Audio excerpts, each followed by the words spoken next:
दिल्ली की रानी। एक थी रानी। क्योंकि राजा की मौत एक हादसे में हो गई थी, रानी को ही राज्य संभालना पड़ रहा था।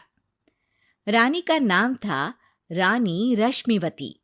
रानी ईमानदार थी और प्रजा की सेवा में लगी रहती थी। एक दिन उसके दरबार में 3 नौजवान आए, रमेश, सुरेश और दिनेश। कहो, क्या सहायता कर सकती हूँ मैं तुम्हारी? हम आपके दरबार में काम करना चाहते हैं ताकि जनता की सेवा कर सके। लेकिन अभी तो तुम्हारी उम्र बहुत छोटी है। तुम लोगों को तो अभी अपनी पढ़ाई पर ध्यान देना चाहिए। हमारा मन पढ़ाई में नहीं लगता। माता पिता को लगता है कि हम किसी के लायक नहीं हैं और हम साबित करना चाहते हैं कि हम लायक हैं। उत्साह बहुत अच्छा है, मगर अभी उम्र कच्ची है तुम लोगों की। अरे उम्र से क्या होता है रानी जी? शास्त्रों में लिखा है कभी किसी के ज्ञान को उसकी उम्र के आधार पर नहीं देखना चाहिए। बात तो सही है तुम्हारी। और अगर सच में तुम अगर ये संकल्प करके आए हो कि तुमको यहाँ काम करना है, तो पहले परीक्षा देनी पड़ेगी। 3 परीक्षा, एक शारीरिक परीक्षा, एक बुद्धि की परीक्षा और एक देशभक्ति की परीक्षा। और ये क्या है? वो मंत्री महोदय तुम्हें समझा देंगे। हमारे पास समय नहीं है। अगर तुम लोग तैयार हो तो बताओ।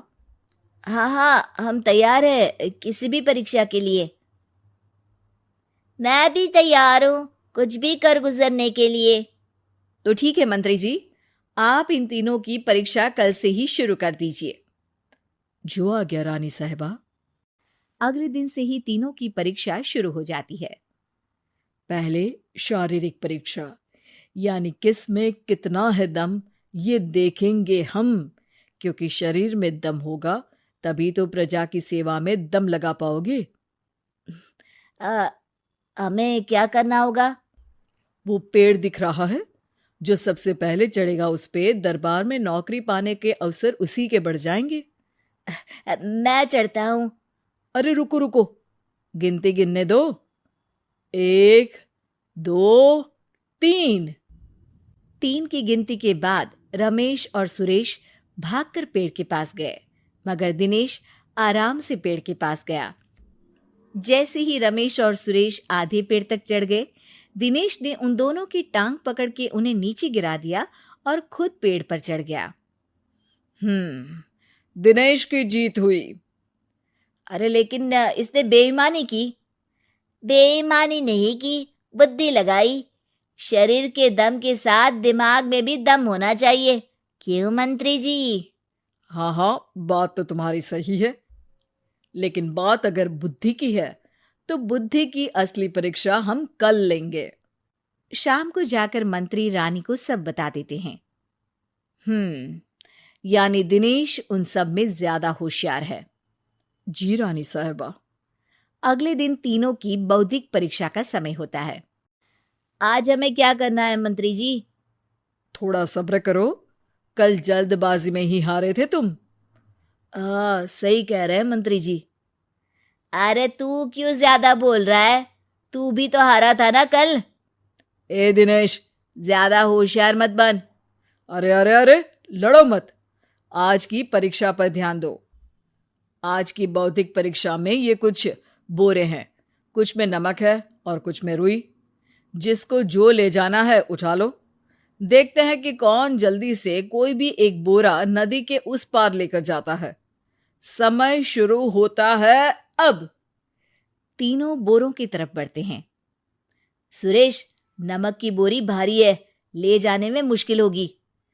हाँ हाँ, सही कह रहा है, रुई हल्की है, हम दोनों रुई लेकर चलते हैं। अरे भाई, मैं तो नमक लेकर जाऊंगा। रमेश और सुरेश ये सोचकर हंसते हैं कि आज तो दिनेश हार ही जाएगा। दौड़ शुरू होती है। 1, 2, 3। तीनों नदी की तरफ भागते हैं। रुई में वजन कम होने के कारण रमेश और सुरेश आगे निकल जाते हैं और दिनेश थोड़ा पीछे। पर जैसे ही वो सब नदी में जाते हैं, दिनेश की बोरी का नमक गलने लगता है और वजन कम हो जाता है, जबकि रमेश और सुरेश की रुई में पानी भर जाता है और बोरी का वजन बढ़ जाता है। अरे ये इतनी भारी क्यों हो गई रमेश? अरे मुझे क्या पता, शायद जादुई बोरी है। अरे लगता है कि हम बेवकूफ बन गए। बने नहीं हो, तुम हो ही बेवकूफ। इतना तो पता होना चाहिए कि पानी में नमक गल जाएगा। दिनेश का पूरा नमक गल जाता है और बोरी खाली हो जाती है। वो जल्दी से रेस पूरी कर लेता है। इस परीक्षा के विजेता भी दिनेश ही हैं। उसने दिमाग लगाकर दिखा दिया कि वो बौद्धिक परीक्षा में भी रमेश और सुरेश से आगे है। अब कल तुम्हारी देशभक्ति की परीक्षा होगी, जो स्वयं रानी मां लेंगी। रात को फिर मंत्री रानी के पास जाकर बता देते हैं कि आज की परीक्षा में कैसे दिनेश ने अक्लमंदी दिखाई और बौद्धिक परीक्षा में भी उसी की जीत हुई। अरे वाह, दिनेश तो हमारे बहुत काम आ सकता है। हम उत्साहित हैं कल की परीक्षा के लिए। वो तो ठीक है रानी साहिबा, लेकिन हमने सुना है कि पड़ोसी राज्य का राजा आकाशदीप हमारे राज्य की सीमा में घुसपैठ कर रहा है। ये तो चिंता की बात है। हमें जल्द ही कुछ करना चाहिए। अगले दिन रमेश, सुरेश और दिनेश अपनी आखिरी देशभक्ति की परीक्षा के लिए दरबार में आते हैं। प्रणाम रानी साहिबा। नमस्कार रानी जी। प्रणाम रानी माँ। हमने तुम्हारी परीक्षा पर गौर किया। दिनेश आगे हैं। हम तुम तीनों में से किसी दो को ही दरबार में काम दे सकते हैं। किसी एक को आज जाना होगा। तो देशभक्ति की परीक्षा के लिए तैयार हो? पूरी तरह से। मैं तीनों से एक ही सवाल करूंगी। जिसका जवाब सबसे सही लगेगा उसे तो नौकरी मिल ही जाएगी। फिर दूसरे सबसे सही जवाब देने वाले को भी काम मिलेगा। आप लोगों का समय शुरू होता है अब। ज्यादा सोचने का समय नहीं होगा। जो मन में पहली बात आए उसका जवाब दे। तो सवाल यह है कि तुम इस मिट्टी के लिए क्या कर सकते हो? मैं इस मिट्टी को साफ रखूंगा।